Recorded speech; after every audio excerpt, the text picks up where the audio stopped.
You think about how we architect our lives. Move here, do this, get this skill, acquire this, take this opportunity. And we're so intentional about so much of our lives. Who we marry, how we pursue our work lives, how we pursue our academic lives, how we raise our families. And then it gets to retirement and what happens. At some point, we step off the treadmill. And it's like we have no plan at all. We have no thought. We have no idea of what this time in life can be. And part of that is, I think, because the concept of retirement is relatively new. This is a time that should be the culmination of everything we've been working for. This should be the most purpose-driven time of life. Welcome, everyone, to this episode of the Liberty Ventures podcast, live from Richard Branson's Necker Island at the First Principle Business Summit. I'm just so excited for us to be talking with John Cochrane, the CEO of HumanGood, who is just an amazing conscious capitalist, starting some incredible new ventures in the senior well-being or successful aging space, as you described earlier today, that I love. John, thank you so much for being here and sharing your insights with the community. Glad to be here, glad to have a conversation, and particularly glad to be here at Necker Island. Really, we've known each other for a little while now, so I know a bit about your background, but for everyone who is just meeting you for the first time, I'd love for you to share your story. What's led to who you are and what you're doing today? You know, it's such an interesting question as you look back on careers and opportunities that present themselves. I came out of college with a degree in political science, and it turns out, what would you know, all the good political science jobs were taken that year, and so I didn't know what to do. And, you know, what do you do with a poli-sci degree? You teach or you go to law school. I knew I didn't want to pursue an academic career, so I went to law school and got through law school. I didn't love law school. I wish I'd been in business school, right? So I realized early on I had a business orientation, but I was in law school, got through law school, started working for a large law firm, and was reasonably happy, by which I mean I was miserable, but I was no more miserable than everybody else. And so I'm practicing law, and I'm working in real estate and zoning and land use. I'm on vacation in Florida, and my in-laws have a dinner for a group they were hosting at the Boca Raton Club in Boca Raton, Florida. And they asked my wife and I if we wanted to join them with this group for dinner. And I thought, well, you know, free dinner at the Boca Club, sure, why not? So I signed up, and my father-in-law said, there's a guy there who develops senior housing. And he said, I think you'll like him. And so I'll make sure that you get introduced to him. This guy's name was John Erickson.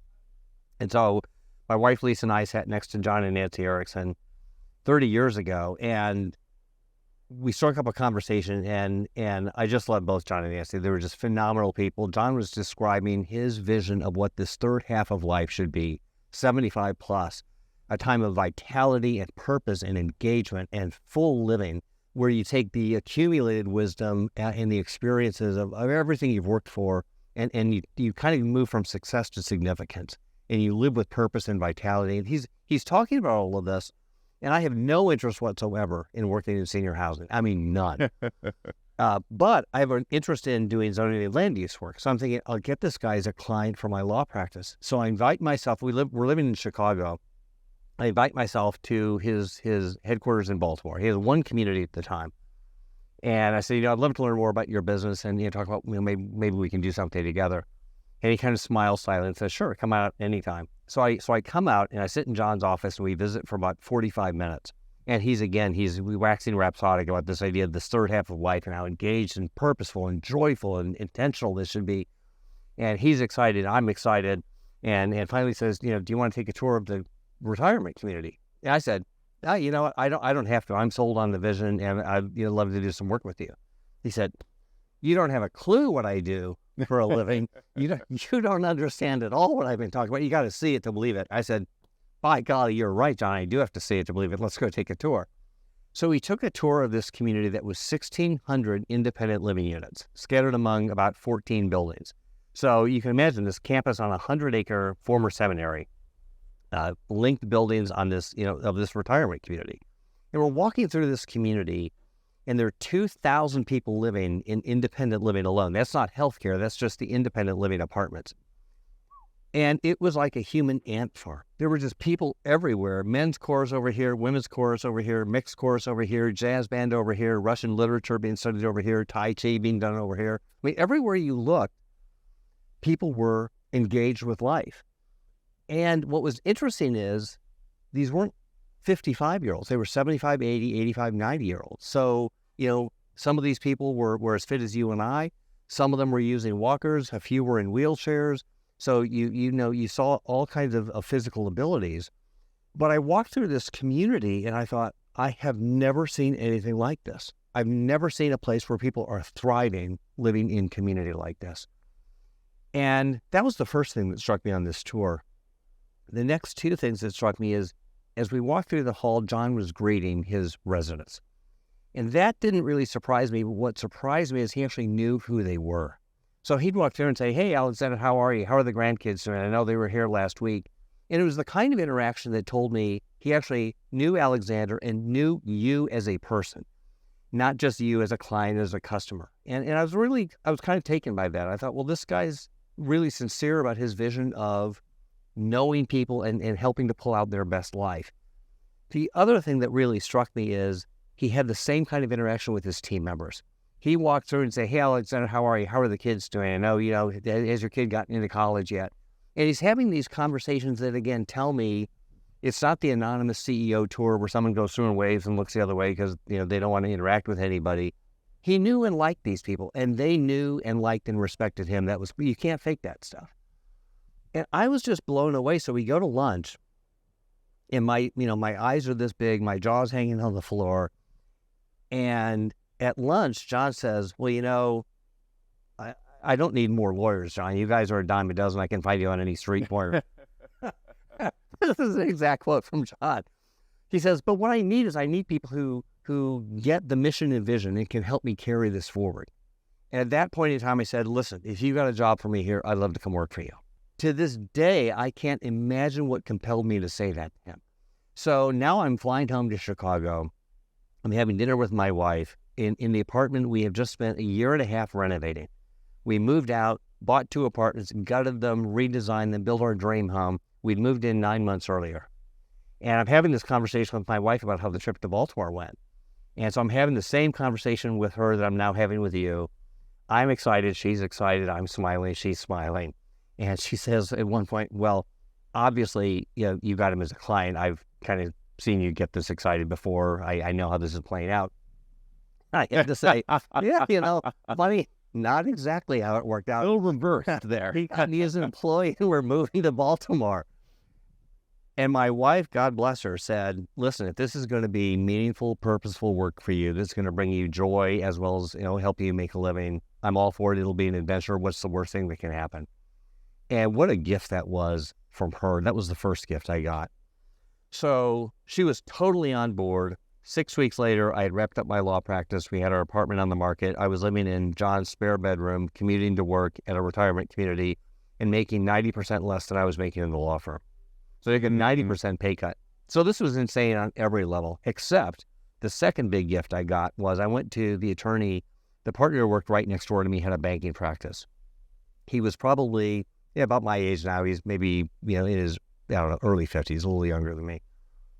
And his name was also John. Everyone in the story is named John.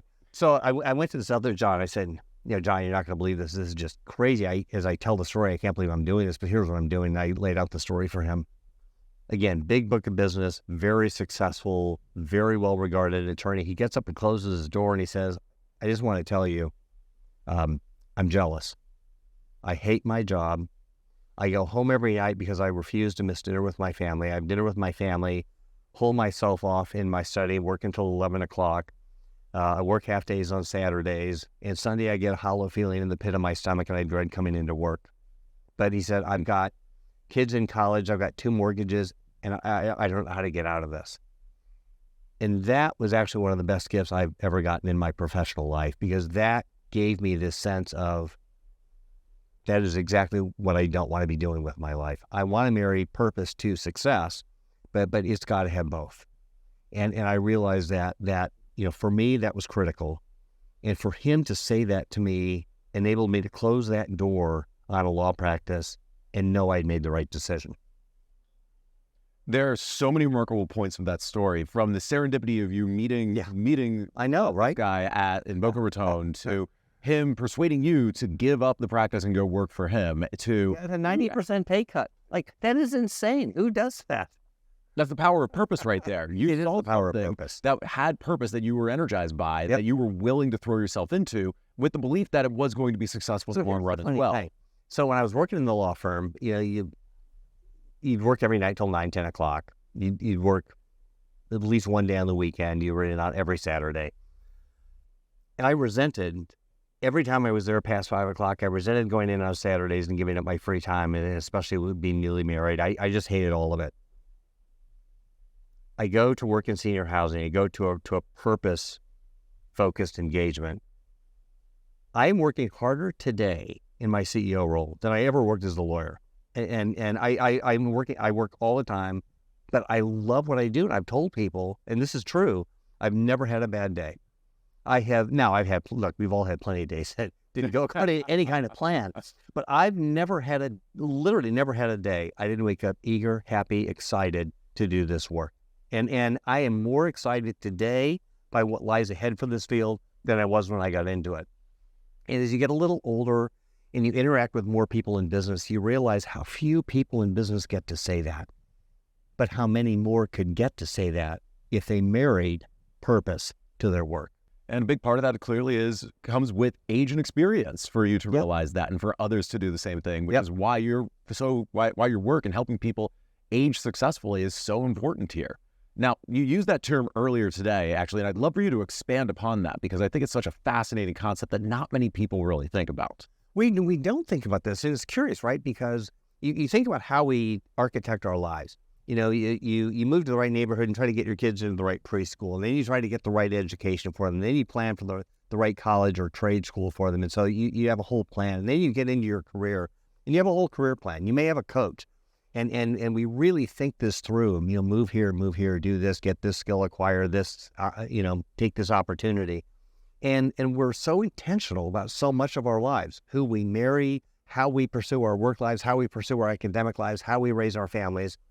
And then it gets to retirement, and what happens? At some point, we step off the treadmill. And it's like we have no plan at all. We have no thought. We have no idea of what this time in life can be. And part of that is, I think, because the concept of retirement is relatively new. If you look back through history, again, as I said this morning, you pretty much just died on the job. I mean, people didn't live typically into their 60s, 70s, 80s, and 90s, and they weren't healthy if they did. Absolutely. Well, today, thanks to significant advances in medicine, thanks to significant advances in sanitation, we're living much longer, and we're generally, and I'll qualify this, generally living much healthier. This is a time that should be the culmination of everything we've been working for. This should be the most purpose-driven time of life. And so as we look at what a good retirement, what healthy aging looks like, it's obviously going to look different for different people. You're going to have different life goals than I am, than someone else is going to have. But it's about helping people realize their best life and acquire the tools to live that life as fully as they can. And by the way, that has to do with, we believe that people should age with enthusiasm, confidence, and security, regardless of physical, social, or economic circumstance. And why that matters is, I believe there's a best day for a healthy go-go 85-year-old, and I believe there is a healthy best day for someone who's living with dementia in a memory support unit of ours. It's a question of aligning with that person's needs and abilities, and designing and helping implement that best day for them. Now, the challenge in that, we as individuals don't seem to think about what aging successfully means for us and setting our lives up for that, even though we're so intentional in other areas of our life. But not enough businesses have thought about how to help people do the same thing at all right now. And that's something that you're tackling now, not only with HumanGood, but you're putting together a fund and a venture lab, venture studio, in order to help grow efforts in this space now too, right? We are, because we realize there's so much more to be done, and there's an urgency with getting it done. And it's everything from the individual's plan for how I want to, and I won't even say retire. Retire is such an awful word. You know, if you look it up, it means withdraw, recede, fall back. Who do you know who aspires to do that when they leave employment? So I think of it like a refirement, if you will, a reorientation of life away from kind of your traditional work life to maybe something more meaningful. How can we help seniors plan? And that's everything from vocation to physical well-being, to emotional well-being, to spiritual well-being, and give them the tools and resources to age successfully on their terms. Similarly, I think, and you mentioned this in your comment, we don't help families support aging. And so I see this, and this is a huge cost drag on our economy. Kids caring for parents and grandparents who are diverted from their work efforts because they don't know where to turn to find resources to help their parents navigate healthcare, navigate dementia, navigate a fall, navigate their best life. And so on many fronts, we need to find a way to address this. So how are you figuring out ways to address this? So how are you structuring all of this? So what we're trying to do is we have 125 residential communities that serve seniors. We serve very wealthy seniors in traditional retirement communities. We serve very, very low-income seniors in our affordable housing communities. And in those communities, while we don't do a lot of direct service provision, what we do is we do service coordination. So we'll connect them to activities, to Meals on Wheels, to veteran support. And so we have a whole network, support network for low-income residents. We have a whole list of support networks and activities and services for higher income folks. There are a couple of things we're focused on. One is how do we serve the folks in the middle, the forgotten middle who can't afford or don't want a traditional community, don't want to leave their homes, don't qualify for a subsidy. What do we do for them? And so what we're trying to do is leverage the expertise we have on both ends of the barbell, understanding what successful aging looks like, understanding the tools that we can bring, and we're trying to find ways to bring more of those tools and resources to more people in non-traditional settings. So I don't need you to come live in my community to be able to serve you and help you age well. There's so much potential in doing this. And the way that you're setting up, you're investing in companies that are starting to do this. You're looking to come up with ideas with the studio to build these up. And what else are you doing in order to set up the structure? Things. That's what I really want to get into. So you mentioned the venture fund, and the venture fund we put together because we started working with early stage companies that understood demographics, understood some of the needs in our field related to aging. So they might be working on falls, they might be working on social connection, they might be working on wound management, for example. Whatever it is, we saw a bunch of early stage companies who identified problems in our sector and went to work on them. And so what we realized is they understood the problem, they understood technology, they did not understand the market. They did not understand seniors. They didn't have access to the market. And so as we were spending time with him, at one point I turned to my leadership team and said, look, for all the time we're spending, trying to help Alexander's company, reach our market, we should get paid for that. And so we set up the venture fund to be a strategic investor, but also have an ownership stake in some of these companies working in our field. And the premise of it was that we would bring specialized expertise and market access to early stage companies. That was, and we were hoping we'd be seen as a strategic advisor. I will say that has turned out to be more true than we ever expected. So while we went out searching for deals, very soon we got a reputation and deals started seeking us out. Rounds that were closed got opened up to us in some cases because they needed our access and expertise. And so we thought that was just a kind of a marriage made in heaven. Now, we're learning how to work with early stage companies. Early stage companies are learning how to work with elders and folks in our field. So there's a learning curve on both sides. But the next piece we realized is there are still... Really quick, actually. So a lot of these companies, are they already focused on the senior space, or are they doing other things that you're realizing can be applied to the senior space? A little bit of both. So in some cases, we're working with a company, for example, that has a fall detection system that we've deployed in memory support. So if someone falls, it will help alert us to whether it's a real fall, not a real fall, whether an intervention is needed or not needed. So that's one example of a market-specific company that we're working with that targeted our population.